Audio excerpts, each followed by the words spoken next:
The Big Folk Night 2025, celebrating the soul of Telangana. August 23 సాయంత్రం 6 గంటల నుండి LB స్టేడియంలో. టికెట్స్ బుకింగ్ కోసం ఎంట్రీవాలా యాప్ను డౌన్లోడ్ చేసుకోండి.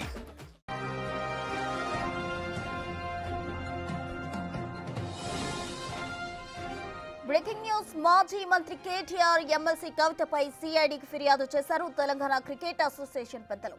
సిఐడి అడిషనల్ డీసీ చిరుసిన్హాను కలిసి ఫిర్యాదు చేశారు టీసీఏ అధికారులు. ఎస్సీఏలో అక్రమార్కుల వెనుక కేటీఆర్ కవిత ఉన్నారని ఆరోపించారు. ఈ అక్రమాల వెనుక మరికొందరు అక్రమార్కులు ఉన్నారని, వాళ్లపై కూడా దర్యాప్తు చేయాలని కోరింది టీసీఏ. టీసీఏ ప్రెసిడెంట్ ఎండల లక్ష్మీనారాయణ, సెక్రటరీ గురువారెడ్డి సిఐడికి ఫిర్యాదు చేశారు.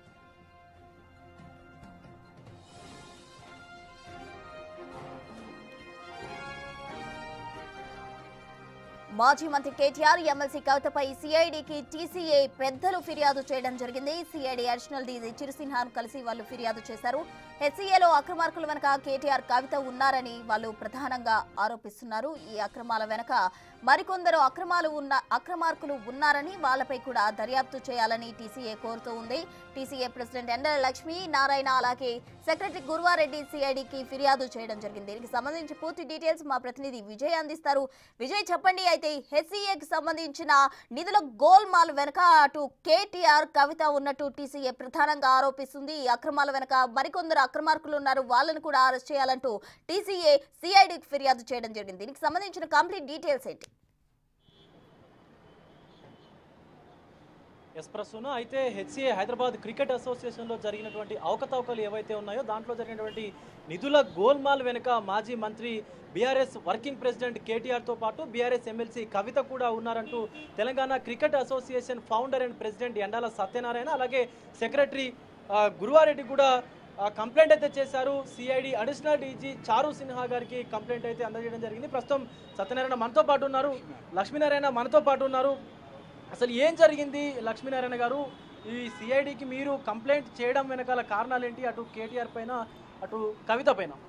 ఇది జగమెరిగినటువంటి సత్యం. ఇది ఏదైతే తెలంగాణ రాష్ట్రం ఏర్పడి తెలంగాణ రాష్ట్ర సమితి అధికారంలోకి వచ్చిన తర్వాత హైదరాబాద్ క్రికెట్ అసోసియేషన్లో ఉన్నటువంటి అవినీతిని ఆధారంగా చేసుకొని వాళ్ళ పైన ఉన్నటువంటి కేసులను ఆధారం చేసుకొని కల్వకుంట్ల కవిత, కల్వకుంట్ల రామారావు వీళ్ళు దీన్ని గుప్పిట్లోకి తీసుకున్నారు.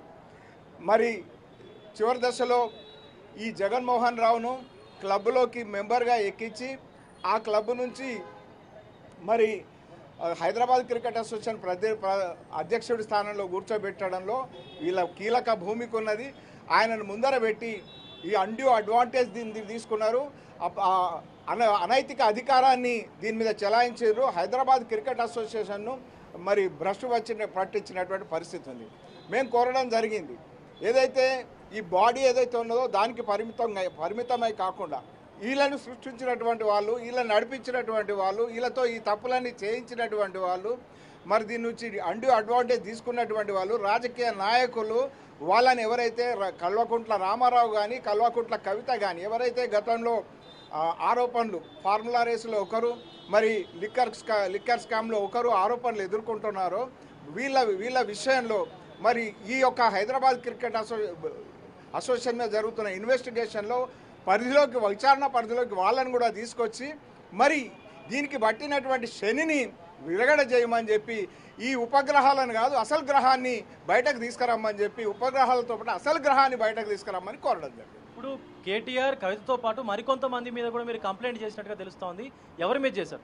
హైదరాబాద్ క్రికెట్ అసోసియేషన్లో క్రికెట్ ప్లేయర్గా ఉండి మరి క్రికెటర్స్కు వారి ప్రతిభ ఆధారంగా తీసుకోవాల్సింది దాన్ని ఎన్కరేజ్ చేసుకుంటూ జరిగిన అవినీతులను కాపాడుకున్నందుకోసం రాజకీయంగా అంటకాగడం కోసం వీళ్ళని దీనికి కనెక్ట్ చేసినటువంటి వంకా ప్రతాప్ కానీ జాన్ మనోజ్ కానీ వీళ్ళందరిపైన కూడా మరి సమగ్ర విచారణ జరిపి కోర్టులో దోషులుగా నిరూపించేటువంటి ప్రక్రియ చేపట్టాలని చెప్పి కోరడం జరిగింది. లక్ష్మీనారాయణ గారు, గతంలో టికెట్స్ అమ్మినప్పుడు ఏదో ఒక ప్లేస్లో, ఒక స్టేడియంలో లేదా ఒక గ్రౌండ్లో అమ్మేవారు.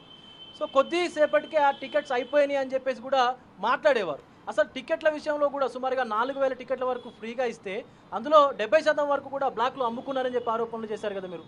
ఇప్పుడు అంటే టికెట్లు అమ్మడం అనేటువంటిది కౌంటర్లలో కానీ లేకపోతే స్టేడియం దగ్గర కానీ ఇది పరిమితమై అపరిమితంగా టికెట్లు బ్లాక్లో అమ్ముడుపోయినటువంటి పరిస్థితి.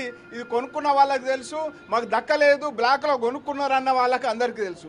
దీనికి సంబంధించి మరి మేము కోరుతా ఉన్నాం, ఒక క్రికెట్ అభిమానిగా, ఒక తెలంగాణ క్రికెట్ అసోసియేషన్ అధ్యక్షుడిగా ఈ క్రీడకున్న అభిమానం, క్రీడ పట్ల ఉన్న యువకులు అభివృద్ధి చెందాలనే ఆకాంక్ష ఉన్న వ్యక్తిగా ఈ హైదరాబాద్ క్రికెట్ అసోసియేషన్కు సంబంధించి ఈ బ్లాక్ మెయిల్ టికెట్ల అమ్మకాల విషయంలో ఎవరైనా జరిగినటువంటి విషయాన్ని మరి తెలపవలసి, డీటెయిల్గా సమగ్రంగా రిపోర్టు ఆన్లైన్లో కూడా చేయమని చెప్పి కోరుతాం. లక్ష్మీనారాయణ గారు, గతంలో అంటే మొన్న సీజన్లో జరిగినటువంటి ఐపీఎల్ మ్యాచ్లో సన్ రైజర్స్ని కూడా ఈ టికెట్ల విషయంలో ప్రెసిడెంట్ ఎవరైతే మనకు జగన్మోహన్ రావు బెదిరించినట్టుగా కూడా ఆరోపణలు ఉన్నాయి కదా.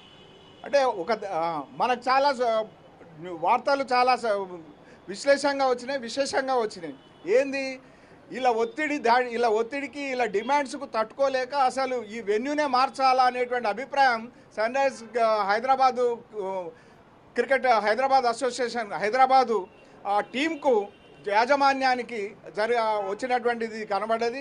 దాని తర్వాత విజిలెన్స్ ఎంక్వైరీ, సిఐడి ఎంక్వైరీ కొనసాగుతున్నటువంటిది ఉన్నది.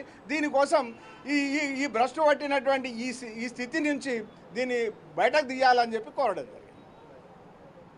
ప్రసూన, అయితే గతంలో జరిగినటువంటి ఐపీఎల్ సీజన్లో జరిగినటువంటి సన్ రైజర్స్ మ్యాచ్ అంటే సన్ రైజర్స్కి సంబంధించినటువంటి యాజమాన్యానికి బెదిరింపులకు పాల్పడ్డట్టుగా కూడా కొన్ని ఆరోపణలు వచ్చాయి. అటు హెచ్సిఏ ప్రెసిడెంట్ జగన్మోహన్ రావు, అలాగే టికెట్ల విషయంలో కూడా సుమారుగా 33,000 టికెట్స్ ఈ యొక్క హైదరాబాద్ క్రికెట్ గ్రౌండ్లో ఉంటే దాంట్లో 4,000 టికెట్స్ వరకు కూడా అందరికీ ఇచ్చేటువంటి అవకాశం అయితే కనిపిస్తూ ఉంది, అటు క్రికెట్ క్లబ్లకు సంబంధించినటువంటి యాజమాన్యాలకు అలాగే ఇతర అధికారులకు కూడా. సో దాంట్లో 4,000లో సుమారుగా 3,000 టికెట్ల వరకు కూడా బ్లాక్లో జగన్మోహన్ రావు అతని కింద ఉన్నటువంటి కొంత టీంని ఏర్పాటు చేసుకొని ఈ టికెట్స్ అన్నింటినీ కూడా బ్లాక్లో అమ్మేవారు అంటూ కూడా ఇటు టీసీఏ ప్రెసిడెంట్ అయితే మాట్లాడుతున్నటువంటి పరిస్థితి కనిపిస్తూ ఉంది. ఒక్కొక్క టికెట్ని అంటే 2,000 ఉన్నటువంటి టికెట్ని 5,000, 5,000 ఉన్నటువంటి టికెట్ని 10,000, 10,000 ఉన్నటువంటి టికెట్ని 20,000 ఇలా డబ్బులుగా అంటే రెట్టింపు డబ్బుకి బ్లాక్లో అమ్ముకునేవారంటూ కూడా ఆరోపణలు చేసినటువంటి పరిస్థితి కనిపిస్తుంది. మరొక వైపు అసలు ఈ తతంగం అంతా జరగడానికి వెనక ఈ తెర వెనక ఉన్నది కేటీఆర్, అలాగే కల్వకుంట్ల కవిత కూడా అంటూ Telangana cricket association founder and president Endala Lakshminarayana అలాగే సెక్రటరీ గురువారెడ్డి కూడా మాట్లాడుతున్నటువంటి పరిస్థితి కనిపిస్తూ ఉంది. మరొక పక్క ఇటు సిఐడి అడిషనల్ డీజీ చారు సిన్హాకు కూడా వీళ్ళ ఇద్దరి మీద కూడా కంప్లైంట్ ఇస్తూ అప్పట్లో ఉన్నటువంటి స్పోర్ట్స్ అథారిటీ చైర్మన్ వెంకటరెడ్డితో పాటు ఇతర వ్యక్తుల మీద కూడా కంప్లైంట్ చేసినటువంటి సిచ్యువేషన్ అయితే కనిపిస్తూ ఉంది. Prasuna. Right, thank you Vijay.